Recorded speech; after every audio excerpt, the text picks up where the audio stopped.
بسم اللہ الرحمن الرحیم۔ شروع کرتا ہوں اللہ کے پاک نام سے جو بہت بڑا مہربان نہایت رحم والا۔ دوستو، بہنوں، بھائیوں، بزرگوں، السلام علیکم۔ تاریخ اسلام کی قسط نمبر 102 میں ہم آپ کو خوش آمدید کہتے ہیں، اور اس میں ہم بیان کرنے جا رہے ہیں جنگ صفین کے آخری 2 دن۔ تو دوستو، بہنوں، بھائیوں، پورے ایک ہفتہ کی سخت زور آزمائیوں کے بعد 18 صفر سن 37 ہجری کو جمعرات کے روز دونوں لشکر آخری روز فیصلہ کن معرکہ کے لیے تیار ہو گئے۔ چہار شنبہ اور 5 شمع کے درمیانی شب دونوں نے فیصلہ کن جنگ کی تیاریوں میں بسر کی۔ جمعرات کے دن نماز فجر کے وقت بعد از نماز فجر حضرت علی رضی اللہ تعالیٰ نے اپنے پورے لشکر کو لے کر شامیوں پر حملہ کیا۔ اس حملہ میں حضرت علی رضی اللہ تعالیٰ کے قلب لشکر میں تھے، جہاں کوفہ اور بصرہ کے شرفاء اور اہل مدینہ، جن میں اکثر انصار اور کمتر بنو خزاع اور بنو کنانہ تھے، وہاں یہ لوگ شامل تھے۔ ممینہ کی سرداری کی حضرت علی رضی اللہ تعالیٰ نے عبداللہ بن بدیل بن وارقار خزاعی کو سپرد کی ہوئی تھی، اور میسرہ حضرت عبداللہ کے سپرد کیا تھا۔ ہر ایک قبیلہ کی جگہ اور مقام مقرر کر دیا گیا تھا۔ ہر ایک قبیلہ کا الگ الگ جھنڈا اور الگ الگ افسر تھا۔ حضرت عمار بن یاسر کو آج رجس خوانوں اور قاریوں کا انتظام سپرد تھا۔ قیس بن سعد اور عبداللہ بن یزید بھی رجس خوانوں کی افسری پر مامور تھے۔ حضرت امیر معاویہ رضی اللہ تعالیٰ نے اپنے خیمہ میں بیٹھ کر لوگوں سے موت پر بیعت لی تھی۔ ان کے لشکر میں حبیب بن مسلمہ میسرہ کے اور عبید اللہ بن عمر ممینہ کے افسر تھے۔ حضرت علی رضی اللہ تعالیٰ کے لشکر کا ممینہ اول آگے بڑھا، اور عبداللہ بن بدیل خزاعی نے اپنی متحد فوج یعنی ممینہ کو لے کر امیر معاویہ کے میسرہ یعنی حبیب بن مسلمہ پر حملہ کیا۔ یہ حملہ اگرچہ نہایت سخت اور نقصان دہ تھا، لیکن اس کا نتیجہ لشکر شام کے لیے اچھا نکلا۔ حبیب بن مسلمہ کی رکابی فوج کو عبداللہ بن بدیل دباتے اور پیچھے ہٹاتے ہوئے اس مقام تک لے گئے جہاں حضرت امیر معاویہ کے ہاتھ پر موت کے لیے بیعت کی گئی تھی۔ اپنے ممینہ کی اس نازک حالت کو دیکھ کر حضرت امیر معاویہ نے ان لوگوں کو جوان جو ان کے گرد جمع تھے حملہ کا حکم دیا۔ ان لوگوں کا حملہ ایسا زبردست تھا کہ عبداللہ بن بدیل صرف 250 آدمی کے ساتھ رہ گئے۔ باقی تمام عراقی پسپا اور فرار ہو گئے اس مقام تک پہنچ گئے جہاں حضرت علی رضی اللہ تعالیٰ کھڑے ہوئے تھے۔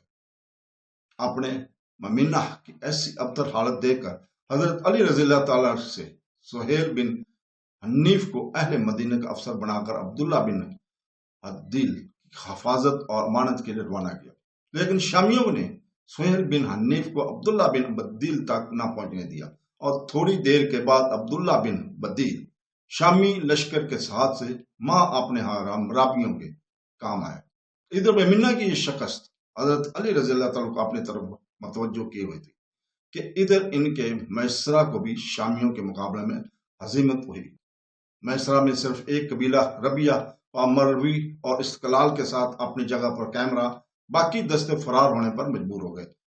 اپنے میسرہ کا فرار ہوتے دیکھ کر حضرت علی رضی اللہ تعالیٰ نے حسن اور حسین اور محمد اپنے تینوں بیٹوں کو اس طرح روانہ کیا کہ قبیلہ ربی کے بھی کئی پاؤں نہ اکھڑ جائیں، اور اشتراح کو حکم دیا کہ ممینہ کے فراریوں سے جا کر یہ کہو کہ تم اس موت سے کہاں بھاگے جاتے ہو جس کو تم حیات کے ذریعے مجبور نہ کر سکو۔ اشتر نے گھوڑا دوڑا کر ممینہ کے بھاگے ہوئے لوگوں کو حضرت علی رضی اللہ تعالیٰ کا یہ پیغام سنایا، اور بلند آواز سے غیرت دلانے والے نعرے کہہ کر ان کو روکا اور اپنے ہمراہ لے کر شام کے مقابلہ پر مستعد ہوا۔ ادھر حضرت علی رضی اللہ تعالیٰ عنہ میسرہ کی حالت سنبھالنے کے لیے خود متوجہ ہوئے۔ قبیلہ ربی نے جب دیکھا کہ حضرت علی رضی اللہ تعالیٰ خود ہم میں شامل ہو کر تلوار چلا رہے ہیں تو ان کی ہمتوں میں اور بھی اضافہ ہو گیا۔ حضرت علی رضی اللہ تعالیٰ کو بذات خود لڑتے دیکھ کر ابو سفیان کا غلام احماران کی طرف چپٹا، لیکن حضرت علی کے غلام کسیان نامی نے آگے بڑھ کر اس کا مقابلہ کیا۔ دونوں میں تلوار چلنے لگی۔ بلاغت عمر کے ہاتھوں سے کسان مقتول ہوا۔ حضرت علی رضی اللہ تعالیٰ اپنے خادم کو مقتول دیکھ کر احمر پر حملہ کیا، اور جوش و غضب میں اس کو اٹھا کر اس زور سے زمین پر دے مارا کہ اس کے دونوں ہاتھ بیکار ہو گئے۔ لشکر شام نے حضرت علی رضی اللہ تعالیٰ کو مصروف جنگ دے کر ان پر حملہ کیا، مگر اہل ربی نے ان کے حملہ کو روک لیا اور حضرت علی رضی اللہ تعالیٰ تک انہیں نہ پہنچنے دیا۔ اشتر نے بھی ادھر ممنہ کی حالت کو سنبھال لیا اور لڑائی کا عنوان جو حضرت علی رضی اللہ کے لیے بہت خطرناک ہو چکا تھا کسی قدر درست ہوا، اور طرفین نے میدان میں جم کر تلواریں چلانی شروع کی۔ عصر کے وقت تک برابر تلوار چلتی رہی۔ عصر کے قریب مالک اشتر نے امیر معاویہ کے میسرہ کو دبا کر پیچھے ہٹایا، لیکن امیر معاویہ کی رقابی فوج نے جو مرنے پر بیعت کر چکی تھی اپنے میسرہ کے سہار دیا اور حضرت علی کے ممنہ کو دھکیل کر دور تک پیچھے ہٹا دیا۔ حضرت علی رضی اللہ تعالیٰ کی طرف سے عبداللہ بن حسین جو عمار بن یاسر کے ہمراہیوں میں سے تھے رجس پڑھتے ہوئے آگے بڑھنے لگے۔ مخالف سمت سے عقبہ بن حدیبہ تمیری سے بڑھ کر مقابلہ کیا۔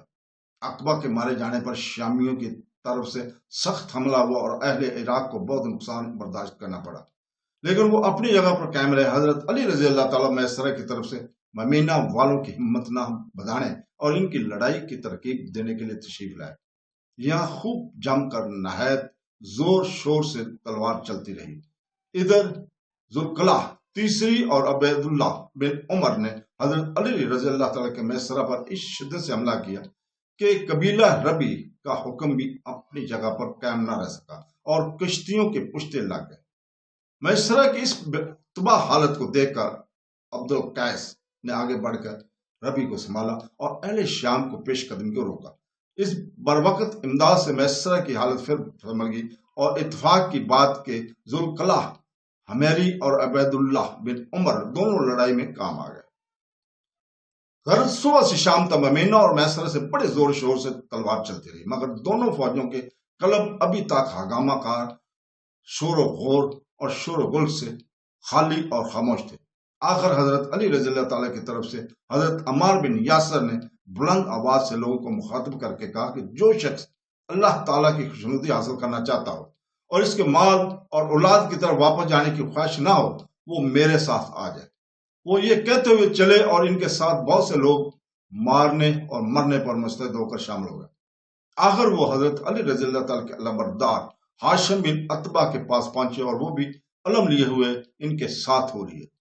عمار بن یاسر اپنے ذاتی گروہ کو لیے ہوئے لشکر شام کی قلب پر حملہ آور ہوئے۔ اب دن ختم ہو کر رات شروع ہو گئی تھی۔ عمار بن یاسر کا یہ حملہ نہایت سخت تھا جس کو عمرو بن عاص نے بڑی مشکل سے روکا۔ خوب تلوار چلی اور آخر کار حضرت عمار اسی لڑائی میں کام آئے۔ تو دوستو عمار بن یاسر کے بارے میں جائے کہ خبر جب حضرت علی رضی اللہ تعالیٰ کو معلوم ہوئی تو سخت صدمہ ہوا اور اس کے بعد لشکر اہل شام کا بھی ہر حصہ مصروف جنگ ہو گیا۔ تلواروں کی خچا خچ اور نیزوں کی تان اور ضرب، نیز اور رجز، خوانوں کی آوازوں اور لڑنے والوں کی تکبیروں سے تمام عرصہ شب معمور رہا۔ یہ رات جمعہ کی رات تھی جو لیلۃ الاحرار کے نام سے مشہور ہے۔ اسی شب میں حضرت اویس کرنی بھی شہید ہوئے۔ حضرت علی رضی اللہ تعالیٰ کبھی ممینہ میں ہوتے تھے، کبھی میسرہ میں نظر آتے اور کبھی لشکر میں شمشیر زنی کرتے ہوئے دیکھے جاتے تھے، اور عبداللہ بن عباس میسرہ کو سنبھالے ہوئے تھے اور اشتر نے ممینہ کو سنبھال رکھا تھا۔ اسی طرح معاویہ، عمرو بن عاص اور دوسرے سرداروں نے لشکر شام کو مصروف جنگ رکھا۔ ساری رات اسی جنگ و پیکار میں سے بہتر ہوگی۔ دن کے بعد رات بھی ختم ہوگی مگر لڑائی کی ختم ہونے کی کوئی صورت نظر نہ آئی۔ جمعہ کا دن شروع ہوا اور آفتاب افق مشرق سے طلوع ہوا تو اس نے غروب ہوتے وقت دونوں لشکروں کو جس طرح مصروف قتال چھوڑا اسی طرح مصروف قتال دیکھا۔ لیلۃ الحریر کی جنگ اور پیکار میں ایک قابل تذکرہ واقعہ یہ بھی ہوا کہ حضرت علی رضی اللہ تعالیٰ ایک مرتبہ 12,000 سواروں کا زبردست دستہ لے کے ہوئے اس سرت و قوت سے حملہ آور ہوئے کہ حضرت امیر معاویہ کے خیمے تک پہنچ گئے اور امیر معاویہ کو آواز دے کر کہا کہ مسلمانوں کے قتل کرانے سے کوئی فائدہ نہیں ہے، آؤ ہم دونوں میدان میں ایک دوسرے کا مقابلہ کریں، ہم میں جو کامیاب ہو وہی خلیفہ ہو جائے گا۔ اس آواز کو سن کر عمرو بن عاص نے امیر معاویہ سے کہا کہ بات تو معقول ہے، آپ کو مقابلے کے لیے نکلنا چاہیے۔ امیر معاویہ نے کہا کہ اس فیصلے کو تم اپنے لیے کیوں پسند نہیں کرتے؟ کیا تم کو معلوم نہیں کہ علی کے مقابلے پر جو شخص میدان میں نکلتا ہے وہ جان بر نہیں ہوتا؟ پھر ہنس کر کہا کہ شاید تم مجھ کو اس لیے مقابلہ پر بھیجتے ہو کہ میں مارا جاؤں اور میرے بعد تم ملک و شام کے مالک بن بیٹھو۔ غرض امیر معاویہ کی طرف سے حضرت علی رضی اللہ تعالیٰ کو کوئی جواب نہیں دیا گیا اور وہ اپنے لشکر کی طرف تشریف لے آئے۔ جمعہ کے دن بھی دوپہر تک بدستور لڑائی جاری رہی۔ اب تلوار چلتے ہوئے مسلسل 30 گھنٹے سے زیادہ مدت گزر چکی تھی۔ اس 30 گھنٹہ میں 70,000 کے قریب آدمی طرفین سے مارے جا چکے تھے۔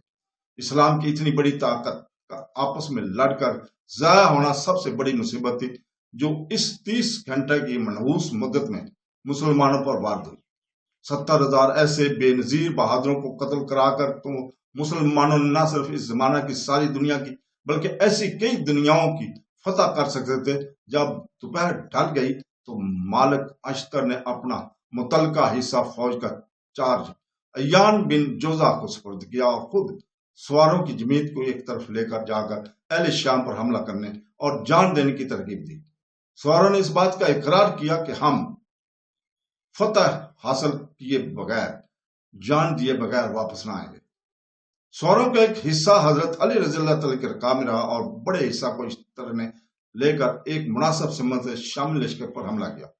لڑائی کا فیصلہ کرنے کے لیے یہ وقت بھی بہت ہی مناسب آ گیا تھا، کیونکہ اب تک کی لڑائی میں اگرچہ پہلے دن یعنی جمعرات کے روز شامی لشکر چیرہ دست اور غالب نظر آتا تھا کہ شخص ان کے ہاتھ حصے میں آئے گی اور لشکر شام فتح مند ہو جائے گا، لیکن رات کے معرکے میں شامیوں کے آدمی زیادہ مارے گئے اور اب جمعہ کے دن دوپہر ڈھلے تک اگرچہ لڑائی کانٹے کا ایک طول برابر تلی ہوئی نظر آتی تھی، مگر شامیوں کے نصف سے زیادہ آدمی مارے جا چکے تھے اور ان کی تعداد اب بجائے 80,000 کے صرف 35,000 رہ گئی تھی۔ حضرت علی رضی اللہ تعالیٰ کے لشکر میں اب تک 20-25,000 آدمی مارے گئے تھے اور ان کی تعداد 60,000 باقی تھی، یعنی حضرت علی کے لشکر کی تعداد اب حضرت امیر معاویہ کے لشکر کی تعداد سے دگنی تھی۔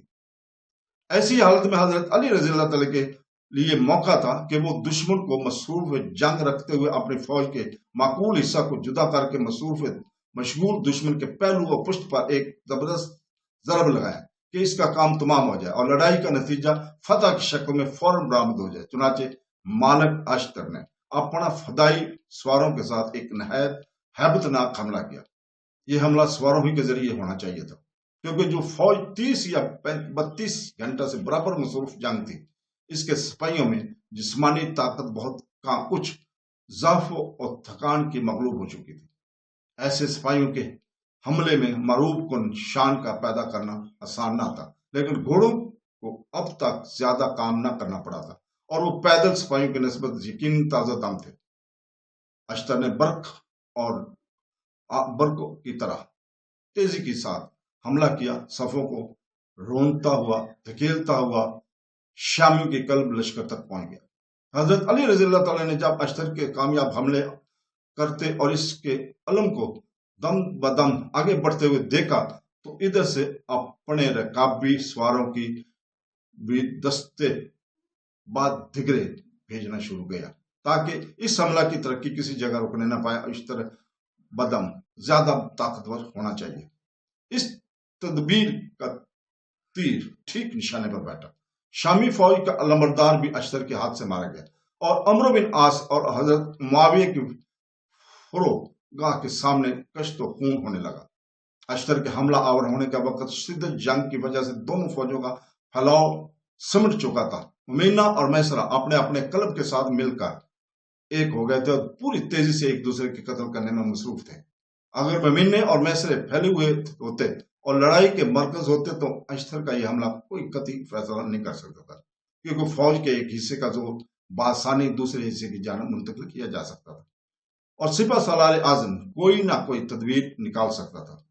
لیکن یہ حملہ ایسے صحیح موقع اور مناسب وقت پر کیا گیا تھا کہ شامی لشکر کی شکست میں کوئی کسر باقی نہ تھی۔